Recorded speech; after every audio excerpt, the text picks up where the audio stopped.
3 bulan sudah Samsung A55 resmi di Indonesia dan 1 bulan terakhir gua sengaja pindah daily driver dari S24 ke A55 buat jawab 2 pertanyaan doang. Apakah worth it untuk dibeli? Kenapa HP ini cepet turun harga? Apa karena nggak laku? Oke, jawabannya ada di akhir video, tapi satu hal yang pasti, gua bisa nyaman tanpa adanya fitur shortcut to search, performa ngebut, dan generative fill. Timbul pertanyaan lain, kok bisa betah ya? Jadi langsung aja kita bahas. So welcome back to Up to Date IDN Channel. Nama gue Greg, let's check it out.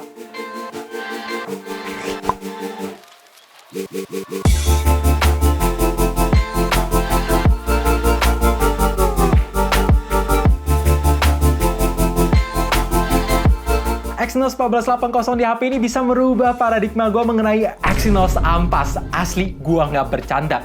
3 bulan ini gue cuma bisa full senyum. Ternyata kolaborasi antara AMD dan Samsung pada tahun 2019 kemarin terlihat cerah. Itu kelihatan dari arsitektur GPU AMD RDNA-nya yang bisa ngelibas game-game berat zaman sekarang dengan mudah. Emang sih kalah dibandingin sama Snapdragon 7 Plus Gen 2 dan Dimensity 8200 Ultra. Tapi buat Exynos jelas ini improvement yang sangat signifikan. Ya, gue langsung aja bahas untuk performa LMLBB. Emang di bulan Maret itu refresh rate cuma mentok sampai high, tapi tiap hari selama 1 bulan full gue appeal, akhirnya bisa kebuka grafik dan refresh rate ultra yang konsisten, yang playable, mulus banget, gak pernah ada kendala. Apalagi untuk suhu cuman anget-anget doang, itu 39,8 derajat ketika dipakai push rank. Untuk Genshin Impact, gue push medium plus 60 fps selama 1 jam di kondisi ruangan 28 derajat tanpa AC.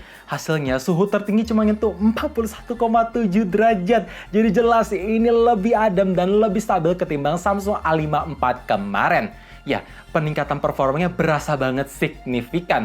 Oh ya, buat kalian yang nanya, Bang, soal tangkapan signal gimana? Sebenarnya kalau jawabannya ini nggak bisa jadi patokan, karena ada perbedaan provider, cuaca, dan lokasi. Itu 3 faktor mempengaruhi semuanya. Tapi selama 1 bulan terakhir, gue sering pakai cellular data, tangkapan signalnya bagus, gak pernah ada masalah. Tapi buat kalian yang udah pakai Samsung A55, gimana guys? Coba komen di bawah, biar yang lain juga kebantu.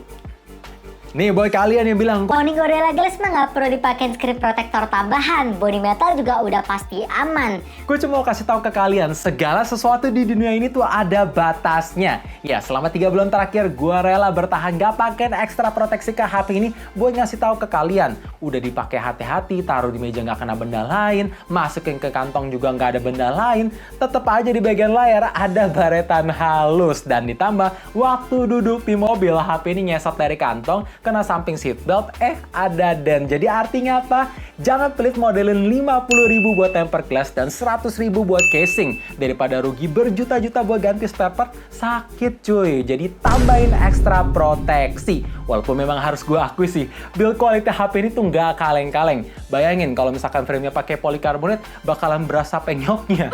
Dan by the way juga, gue kasih tahu ke kalian, pentingnya casing itu ngebantu juga kalau misalkan kalian mau main game, daki jadi nggak cepet nempel di bagian kamera.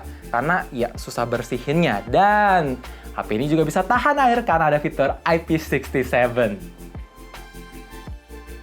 Satu kekurangan yang menurut gue deal breaker ada di bagian kamera. Bukan karena hasil fotonya yang jelek, tapi nggak adanya lensa telefoto. Malah macro lens yang jarang kepake. Ya untungnya sih memang 2 kali sensor zoomnya bagus buat foto-foto dan video kayak gini masih kelihatan tajam. Dan gue mesti kasih tahu ke kalian, untuk warna di lensa ultrawide dan primary lens emang ada perbedaan yang cukup signifikan dalam segi saturasi dan shadow. Tapi overall, karakteristik warna yang Samsung vivid, vibrant, gonjreng, dynamic range luas, detail on point bisa tersedia di kedua lensa. Terus ketika gue foto-foto di kondisi low light, ya ini noise grain berasa banget tanpa di zoom in. Jadi wajib banget nyalain fitur night mode walaupun memang bikin hasil warna jauh dari kata natural, tapi semuanya ke-improve. Oh ya guys, untuk Instastory Direct emang masih agak nge-lag, agak endet-endet. Jadi saran gue kalau misalkan mau lebih mulus, record dulu baru diupload ya guys. Satu lagi, sekarang ini kalau misalkan kalian record di 4K atau 1080p emang bisa pindah-pindah lensa. Cuman dari ultrawide ke primary lens perpindahannya masih patah kayak gini.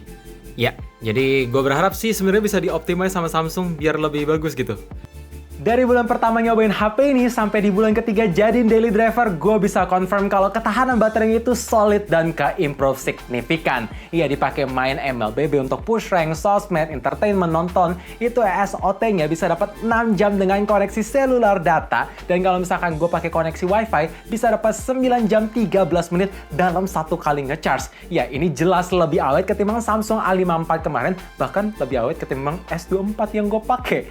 Tapi satu hal yang bikin bete emang ngecharge sih, support 25 watt doang. Jadi penuhin baterai ke 100% dari angka 5%, makan waktu 89 menit. Oh ya, fitur battery protection juga tersedia di HP ini. Jadi kalau misalkan kalian pengen memperpanjang umur baterai, ya tersedia. Karena kalian bisa limit mau di-charge sampai berapa persen. Dan kalau misalkan kalian tanya, Bang, apakah ada fitur wireless charging? Ya, sayangnya nggak ada, guys. Oke, jadi di One UI 6.1 ini agak bikin risih karena mau custom always on display dipersulit. Ya, sekarang nyatu sama lock screen dan pilihannya pun nggak banyak. Sekarang ini kalian mesti download aplikasi Good Lock dulu dan install Clock Face kalau mau pilihannya lebih banyak. Ya walaupun memang satu sisi gue senang dengan hadirnya Good Lock, tampilan user interface Samsung A55 antar orang itu bisa beda-beda karena bisa disesuaikan sama preferensi sendiri. Dan FYI, selama 3 bulan terakhir, HP ini udah terima 3 kali security patch update sampai bulan Juni. Jadi rutin banget, apalagi jaminan software update-nya pun panjang banget. 4 kali OS Android plus 5 tahun security patch. By the way, kalau misalkan kalian tanya, Bang, apakah HP ini akan dapat AI juga? Jawabannya ya jelas enggak, karena chipsetnya sendiri nggak mendukung. Dan kalau misalkan kalian tanya, Bang, Samsung Dex ada nggak? Oh, tentu tidak ada, guys. Oh ya guys, buat kalian yang udah pakai HP ini, jangan lupa aktifin fitur private folder dan masukin semua file dan aplikasi penting di sana, biar amit-amit kalau misalkan HP kalian kena phishing atau malware, data nggak akan kena kontaminasi karena ada ekstra proteksi dari Samsung Knox. So guys, selama 3 bulan HP ini resmi dan harga barunya sekarang mulai dari 5.699.000. Jelas ini worth it. Kurangnya dikit. Paling storage gak ada lebih dari 256 GB. Dalam segi bezelnya tebal banget dan tidak adanya lensa telefoto. Ya, kalau misalkan kalian user Samsung A54 pengen upgrade ke H55, jelas ini recommended banget. Chipset barunya lebih adem, lebih ngebut, baterai lebih awet, video lebih bagus dan build quality ala-ala flagship. Jadi ya gas aja. Tapi alangkah lebih baik dan bijaknya kalau misalkan kalian nabung dikit lagi, upgrade ke S23 FE. Apalagi harganya pun juga mulai dari 6,9 sampai 7 jutaan, lebih menjanjikan. Seri S ngebuktiin kenapa dia beneran flagship.